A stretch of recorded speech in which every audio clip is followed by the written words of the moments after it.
Hari sudah larut malam, tapi Nyonya Asti belum juga kembali. Bahkan Tuan Morgan udah menyuruh anak buahnya untuk menyusuri tiap sudut mall, tapi hasilnya tetap nihil. Mereka semua tidak menemukan Nyonya Asti, bahkan jejaknya pun mereka tidak menemukannya. Wanita itu seperti hilang di telan bumi. Dengan langkah tergesa Morgan menuju ke arah mobilnya. Dia terus saja menghubungi anak buahnya dan menanyakan kabar tentang keberadaan istrinya. Lelaki itu terlihat gusar, kekhawatiran mulai menghantui dirinya. Mobil yang Tuan Morgan tumpangi membelah jalanan kota Bali. Lelaki itu menuju rumah Tuan Indra. Dia ingin meminta pendapat dari sahabatnya itu. Dia pun ingin meminta bantuan sahabatnya itu untuk mencari keberadaan istrinya. Sampai di rumah Tuan Indra, Morgan pun segera menuju ke arah pintu. Lelaki itu segera mengetuk pintu yang ada di hadapan itu. Tidak berapa lama, pintu pun terbuka, dan dia berdiri di ambang pintu, dan dia terlihat terkejut melihat kedatangan Tuan Morgan. "Mari Tuan, silahkan masuk," ucap Dania sambil berjalan masuk ke dalam ruangan tamu, dan diikuti oleh Tuan Morgan di belakangnya. Sampai di ruang tamu, Tuan Morgan udah disambut oleh Tuan Indra. Sebelumnya dia memang udah memberitahukan tentang kedatangannya pada sahabatnya tersebut. Walau memang dia tidak memberitahu alasannya datang. "Morgan?" Sapa Tuan Indra lalu memeluk sahabatnya tersebut. Tuan Morgan pun juga menyambut pelukan sahabatnya itu, walau sebenarnya dia ingin cepat-cepat memberitahukan tentang maksud kedatangannya saat ini. "Ada apa sebenarnya? Tidak biasanya kamu datang selarut ini. Apa ada masalah?" Tanya Tuan Indra mulai membuka pembicaraan. "Ya, kamu benar. Aku kesini karena ada suatu hal yang penting," jawab Tuan Morgan. "Masalah apa itu?" Tanya Tuan Indra terlihat sangat khawatir. Karena melihat raut wajah sahabatnya itu, dia udah bisa menebak jika masalahnya ini lumayan berat. "Pasti menghilang," ucap Tuan Morgan. Tidak hanya Tuan Indra yang terkejut, Dania yang sedang mengantarkan air minum pada Tuan Morgan pun terkejut. Bahkan Dania hampir saja menjatuhkan gelas yang dia pegang ketika mendengar bahwa ibunya itu menghilang. "Maaf," ujar Dania lalu meletakkan gelas tadi di depan Tuan Morgan, lalu segera berlari meninggalkan dua orang laki-laki parubaya tersebut. Tuan Indra dan Tuan Morgan pun saling pandang. Mereka tahu kalau Dania pasti sangat khawatir dengan keadaan ibunya. "Aku akan menyuruh orangku untuk membantu mencari Asti," ucap Tuan Indra. Lelaki itu sebenarnya ingin mengutarakan sesuatu pada Tuan Morgan, tapi dia tahan. "Terima kasih, aku juga akan segera melaporkan hal ini pada polisi jika dia tidak kunjung pulang juga," ucap Tuan Morgan.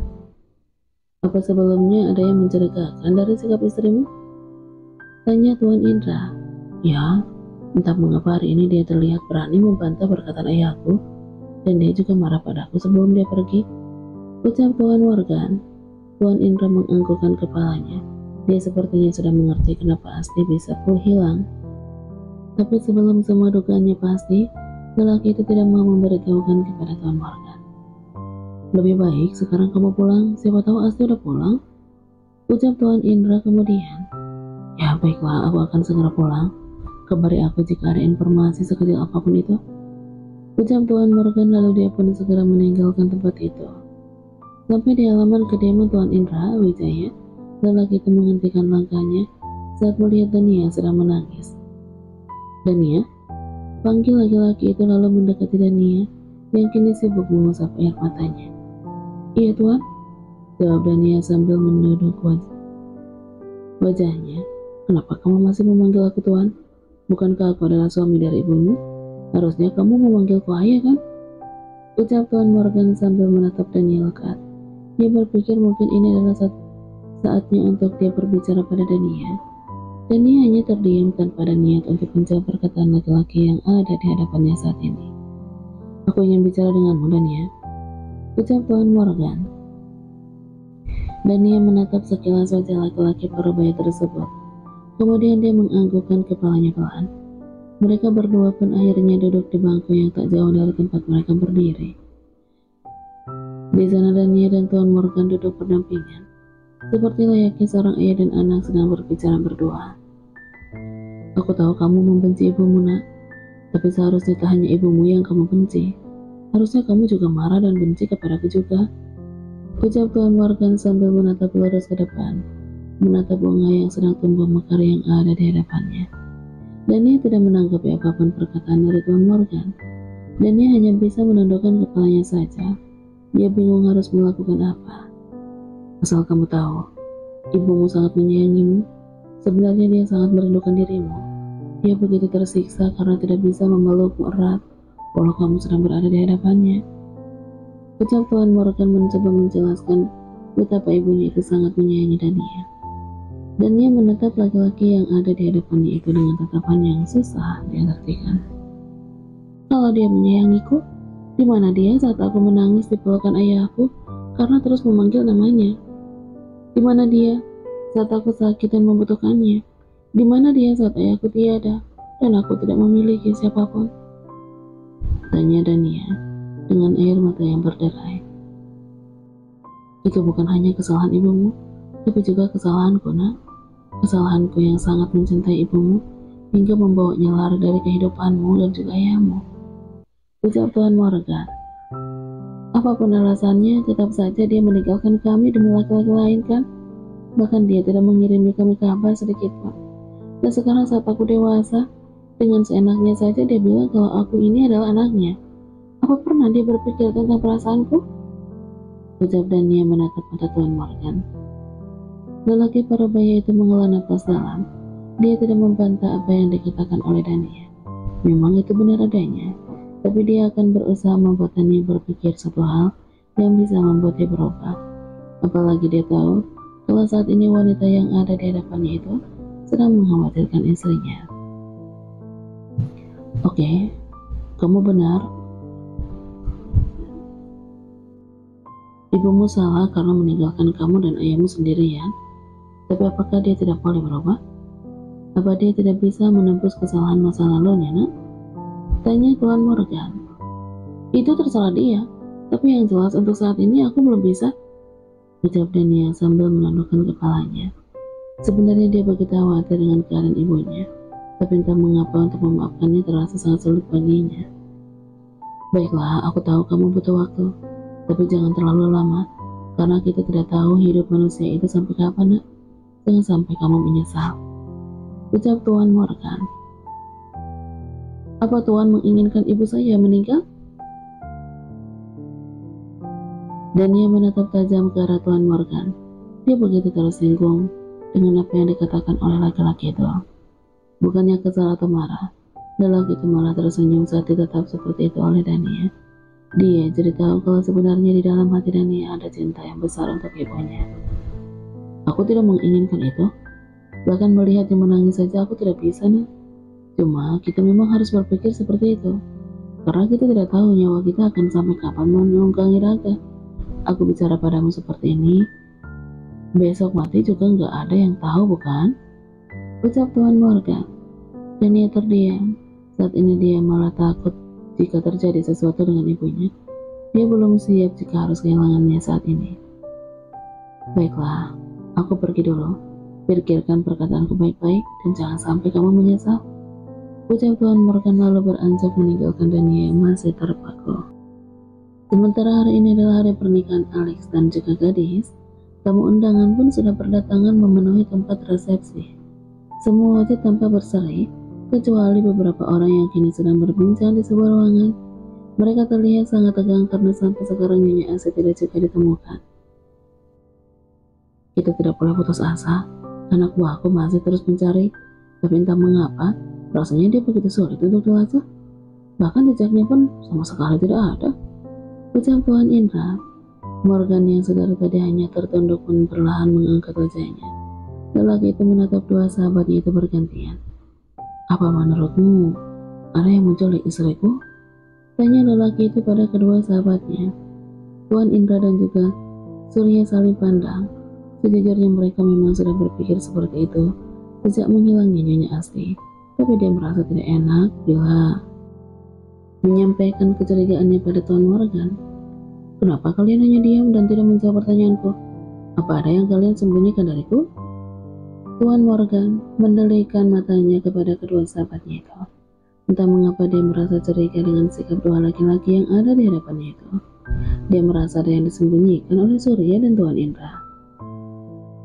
Sebenarnya, sejak pertama kali mendengar Asti menghilang, aku udah punya pikiran kalau dia diculik. Karena biasanya, dia tidak pernah pergi tanpa pamit, ucap Surya. Morgan menatap Surya. Dia pun mulai berpikir jika apa yang dikatakan laki-laki itu benar adanya. Dan sekarang, pertanyaannya, siapa yang tega menculik istriku? Aku rasa dia tidak pernah memiliki musuh selama ini, ucap Morgan. Surya dan Tuan Indra saling pandang. Lelaki itu terlihat bingung harus menjawab apa. Ingin rasanya mereka bilang jika mereka berdua curiga pada Tuan Meli. Tapi mereka takut kalau laki-laki yang ada di hadapannya itu salah paham dan juga tersinggung dengan perkataan mereka. Kita akan mengawasi semua orang, dan kamu pikirkan siapa orang yang selama ini tidak suka dengan Asti. Mulailah dari yang terdekat, ucap Tuan Indra secara tidak langsung ingin mengatakan kalau Morgan harus menyelidiki orang yang dekat dengannya. Morgan mengernyitkan dahinya. Lelaki itu ingin bertanya lebih jauh tapi diurungkan saat dia mendengar suara Nyonya Mirna sedang memanggil suaminya. Papa, kenapa di sini? Tanya Nyonya Mirna mendekat ke arah ketika laki-laki tersebut. Ya, ada hal penting yang kami bicarakan, jawab Surya. Apa itu lebih penting dari pernikahan putri kita? Tanya Nyonya Mirna dengan nada kesal. Surya membuang napasnya kasar. Lelaki itu pun mengedipkan matanya pada dua sahabatnya, lalu segera pergi menemui para tamu yang ada di luar. Sementara itu Nyonya Mirna menatap dua laki-laki, sahabat suaminya itu dengan tatapan sinis. Entah apa yang ada di pikiran wanita itu sebenarnya hanya dia yang tahu. Nyonya Mirna berjalan meninggalkan Tuan Morgan dan Tuan Indra. Dia menuju tempat di mana gadis dan Alex sedang berdiri berdampingan selayaknya seorang mempelai. Wanita parubaya itu membisikkan sesuatu pada mereka berdua. Lalu tidak berapa lama Alex pun terlihat memanggil anak buahnya dan membisikkan sesuatu padanya. Semua tingkah mereka bertiga terus diawasi oleh David. Mata laki-laki itu terus mengawasi apapun yang dilakukan oleh Alex, gadis, dan juga Nyonya Mirna. Apa kamu menyesal? Tiba-tiba sebuah suara membuyarkan konsentrasi laki-laki itu. David menatap wanita yang ada di hadapannya itu sambil terus mengerutkan keningnya. Dia bingung dengan pertanyaan yang Dania ucapkan. Menyesal soal apa? Tanya David sambil menatap plakat wanita itu. Dari tadi kamu terus menatap ke arah mempelai? Apa kamu baru menyadari kalau kamu merasa kehilangan gadis saat ini? Ucap Daniel sampai seperti sedang menahan rasa kesal yang di dalam dadanya. Tapi tersenyum. Lelaki itu pun segera meraih tangan Daniel dan menggenggamnya erat. Aku hanya membayangkan saat aku berada di tempat ini bersamamu, ucap David sambil menatap lembut wajah Daniel, tanpa mempedulikan kalau saat ini mereka berada di tengah pesta dan banyak mata yang sedang memperhatikannya. Pipi Daniel seketika langsung memerah mendengar perkataan dari laki-laki yang sedang menggenggam tangannya tersebut. Apa kamu tidak ingin kita bahagia seperti mereka? Menjadi raja dan ratu satu hari, dan setelah itu kita akan mengarungi samudra cinta bersama, melewati segala rintangan dan ujian, hingga mencapai sebuah kebahagiaan yang akan kita capai bersama, memiliki putra dan putri yang sangat lucu, dan itu pasti akan sangat menyenangkan. Ucap David sambil terus menatap mata Dania penuh cinta. Dania semakin salah tingkah setelah mendengar perkataan David. Wanita itu tidak menyangka jika mantan bosnya itu ternyata pandai merayu juga. Lihatlah, pipimu udah seperti kepiting rebus. Sekarang pasti hatimu sedang dak-dikduk ya, ucap David. Dania hanya tersenyum saja. Sungguh dia tidak mampu berkata apapun. Sementara itu di sebuah rumah megah yang ada di pinggir kota, seorang wanita sedang duduk di sebuah sofa. Wanita itu tersenyum sinis menatap ke arah seorang wanita yang sedang tidak sadarkan diri di hadapannya. Wanita itu menyiratkan sejuta kebencian yang mendalam. Viewer, sebotol air minum disiramkan pada tubuh wanita yang sedang terikat tersebut. Seketika, wanita itu pun membuka matanya. Di mana aku? Diri wanita itu sambil melihat ke kanan dan ke kiri.